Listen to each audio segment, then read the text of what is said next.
बदलापूरची घटना अत्यंत दुर्दैवी असून समाज मन दुखवणारी आहे। संपूर्ण महाराष्ट्रातील जनता त्या परिवारासोबत आहे।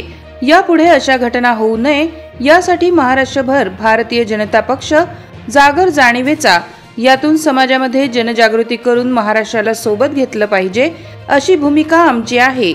आम्ही सरकारकडे मागणी करत आहे की लवकरात लवकर सर्व आपले अधिकार वापरून यामध्ये दोषी असणाऱ्याला तात्काळ फाशीची शिक्षा झाली पाहिजे।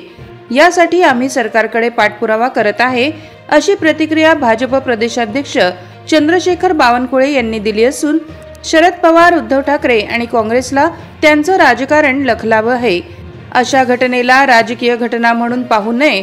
राजकारण करण्याकरता महाराष्ट्रात खूप विषय आहे। त्यांच्या काळात सुद्धा इतक्या साऱ्या घटना घडल्या, पण आम्ही सर्वांनी त्या काळात सरकारसोबत आम्ही त्यांच्या पाठीशी उभे राहिलो।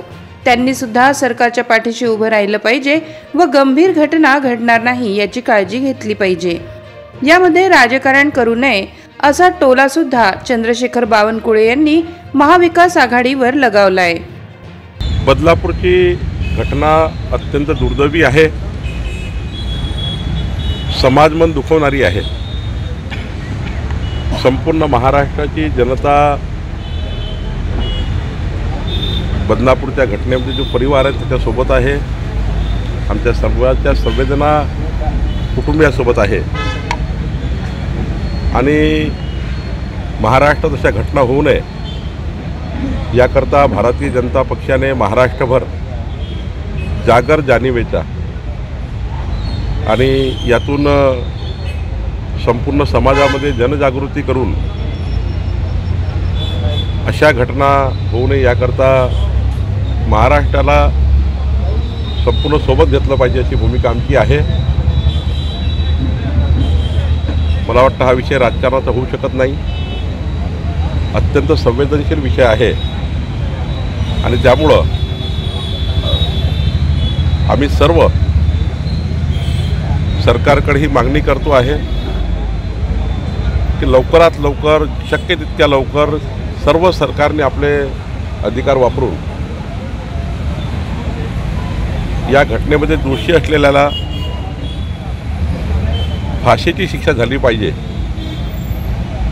अत्यंत तातडीने झाली पाहिजे। याकरता आम्ही सरकारकडेही पाठपुरावा करतो आहे, आमची जबाबदारी आहे पक्ष म्हणून आणि निश्चितपणे जे काही पक्ष म्हणून आम्हाला करायचं आहे ते निश्चितपणे आमची सामूहिक जबाबदारी, सामाजिक जबाबदारी म्हणून आम्ही करतो आहे आणि या घटनेला आम्ही शेवटपर्यंत याच्या मागे लागून आरोपीला प्रचंड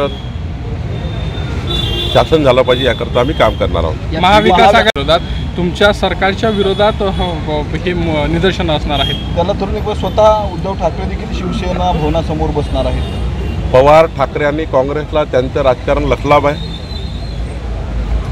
मलाही सून आहे, मलाही मुलगी आहे, मलाही नात आहे, त्यांनाही मुलगी आहे, त्यांनाही नाती आहेत। अशा घटनेला राजकीय घटना म्हणून पाहू नये। राजकारण करण्याकरता खूप विषय महाराष्ट्रामध्ये आहेत, पण ही घटना त्या कुटुंबाचा तरी विचार केला पाहिजे। ज्या कुटुंबाचा आपण न्याय देण्याकरता बोलतो आहे त्या कुटुंबाचा विचार केला पाहिजे आणि त्या कुटुंबाला सर्व म्हणून काय ताकद देता येईल, सर्व पक्ष म्हणून 14 कोटी जनता म्हणून काय ताकद देता येईल हे काम केलं पाहिजे। पण प्रत्येक गोष्टीचं राजकारण करून मला वाटते आज काही तो बोलाचा विषय नाही आहे। इतक्या साऱ्या घटना महाराष्ट्रामध्ये त्यांच्याही काळात घडल्या आहे, पण आम्ही सर्वांनी त्या काळात सरकार म्हणून त्यांच्या पाठीशी उभं राहिलो। आम्ही विरोधी पक्षामध्ये होतो, अशा घटना, गंभीर घटनामध्ये पाठीशी उभं राहिलो। सरकारच्या पाठीशी उभं राहिलं पाहिजे आणि गंभीर घटना होऊ नये याची काळजी घेतली पाहिजे। मला वाटतं थोडं याच्यामध्ये राजकारण करू नये असं मला वाटतं। पीडित मुलीच्या कुटुंबियांना तब्बल 12-13 तास पोलीस ठाण्यात ताब्यात ठेवण्यात आलं होतं। तक्रार दाखल करण्यात पोलिसांनी प्रचंड दिरंगाई केली, यावर काय बोलणार? मला असं वाटतं की माननीय एकनाथ शिंदेजी, मुख्यमंत्री अजितदादा, देवेंद्रजी यांनी पूर्ण स्पष्टपणे संपूर्ण घटनेबद्दल केलेली कारवाई मीडियासमोर आणि समाजासमोर मांडली आहे आणि त्यामुळे जेव्हा सरकार म्हणून एखादी भूमिका मांडली जाते किंवा सरकार म्हणून ज्या ठिकाणी कारवाई मांडली जाते त्यामुळे मला असं वाटतं की सरकारने ज्या पद्धतीनं आता या घटनेला घेतलेला आहे ही घटना ह्या आरोपीला प्रचंड शासन होईल असं मला वाटतं. मुख्यमंत्री पदावरनं सध्या महाविकास आघाडीमध्ये रणकंदन माजलेलं आहे. पवारांनी म्हटलं आहे की मी उमेदवार देणार नाही, परंतु आता ठाकरे आणि काँग्रेसमध्ये स्पर्धा सुरू झालेली आहे. मला वाटतं आजचा दिवस आम्ही बदलापूर कुटुंबियाच्या पाठीशी उभं राहण्याकरता काढलेला आहे.